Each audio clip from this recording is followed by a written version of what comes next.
Have you ever been sitting at your desk when suddenly you see something in the corner of your eye, and as you turn to look at it, it's gone?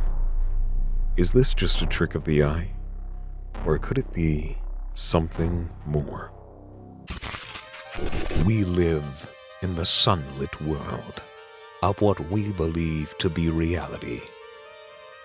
But in the corner of your eye, there lies a darkness that's always there, and it lies between the pit of man's fears. It is the middle ground between light and shadow, a world that is just as real, but not as brightly lit. A dark world.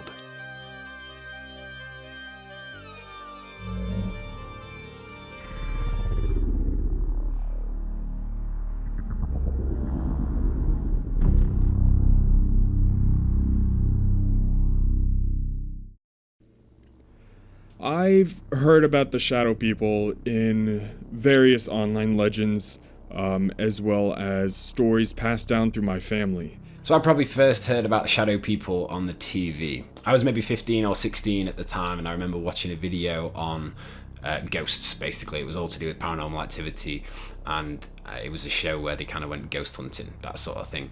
And I was introduced to shadow people through that show. I didn't know the term shadow person until a few years ago when I decided to look it up, because I was talking to some friends about this creepy experience that I had pretty frequently as a kid, and they shared that experience. So I started looking up terms relating to what I saw and felt, and eventually stumbled upon shadow people.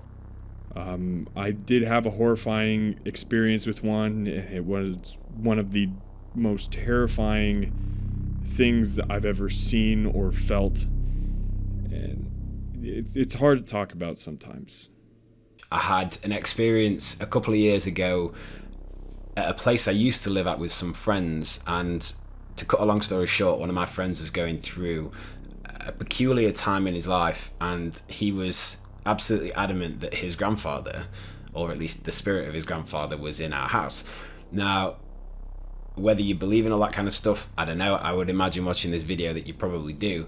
But for me personally, I felt the presence of someone or something else in that house with me this one afternoon. So it was a dark and cold winter afternoon, probably 5 o'clock in the afternoon, and everybody was out the house. I was in the house on my own, and my dog was in with me. Out of nowhere, the dog started growling, staring into this space, and I didn't see or feel anything, I suppose, at the time, but I left it for a couple of minutes and eventually started to kind of feel like this is odd. And I wouldn't say I felt uneasy or nervous or anything like that, but it felt strange. It felt like something was there with me. And then at the corner of my eye, I'm talking a split second, I'm absolutely adamant that I saw movement of all I could say, it was like a silhouette, I suppose. Something right in his doorway, shift from one end of the corridor, the landing, to the other. And the next thing, the dog watches something about 6 foot tall, like, come into my bedroom. I physically was not able to see a thing. I couldn't physically see what he was looking at. But the feeling, the energy in that room dropped. It went so cold. And I truly believe there was something in there with me.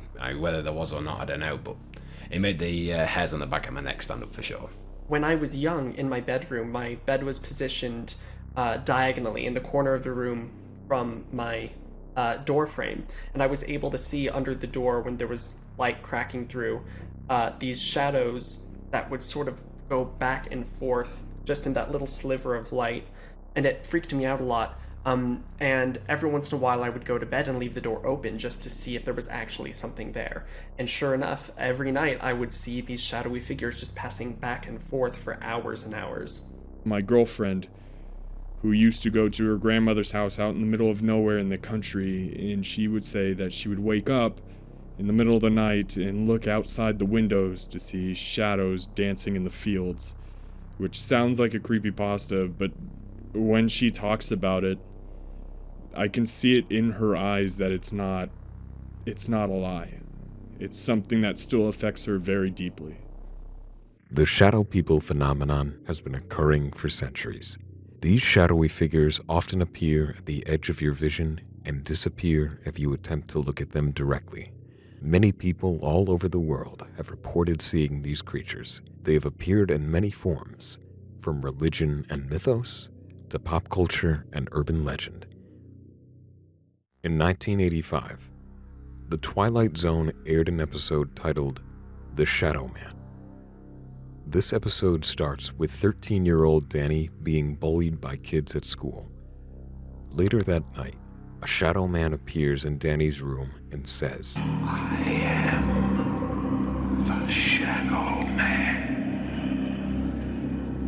and I will never harm the person under whose bed I live. Danny uses the fact that the shadow man won't hurt him to his advantage by going out at night and impressing everyone by how brave he is. He confronts the bully and tells him to fight where the shadow man is seen the most. When he shows up, the shadow man appears from the darkness, causing him to run off. To Danny's surprise, the shadow man approaches him and grabs him by the throat and claims that he is the shadow man from under someone else's bed. Art Bell helped popularize the term shadow people on Coast to Coast AM back in 2001. Art interviewed Native American Twisted Hair's elder Thunderstrikes. He described the shadow people as tall, dark, shadowy figures with arms and legs longer than a normal human. They appear two-dimensional and are blacker than black. They appear because they feed off our emotional energy.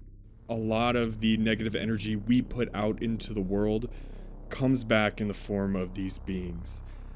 I believe that demons are a creation of who we are as a human race. And I think that's where these shadow people actually come from. Yeah, I would definitely say that shadow people feed off negative energy. After Thunder explained his belief on shadow people, Art encouraged his listeners to submit drawings of the creatures they've seen. All of them depicted a similar tall, dark, shadowy figure. The most common explanation for the origin of shadow people revolves around negativity. I would honestly go as far as to say that they are negative individuals that were unhappy in their own day-to-day lives. I think the shadow people are here simply to survive. They're much like us. We make them with our negative energy, and they don't want to go. They don't want to pass away, just like we don't want to die. And I feel like using us in our energy to just stay here in this realm is their main goal. I don't think it's any sort of intelligence. I think it's very primal. It's just, I need to do what I need to do to stay alive. You know, hypothetically, if they are genuine, they don't seem like ghosts to me. There's something about them. They almost seem to operate on their own, like they're not trying to interact with our world per se. It's just that we encounter them sometimes. Shadow people are also often connected to sleep paralysis. Sleep paralysis occurs when you become awake while the rest of your body is still paralyzed to prevent you from moving around while dreaming. In this state, it is possible to experience hallucinations. I would only consider them to be almost malicious because you hear so many horror stories, you read so many horror stories about how when people were, paralyzed in their sleep or something along those lines, it's always to do with shadow people.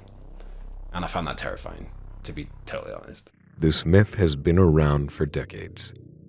And whether these entities are inorganic beings or just a hallucination, the phenomenon will never end. So the next time you see something out of the corner of your eye, keep your mind open. Anything is possible in this dark world.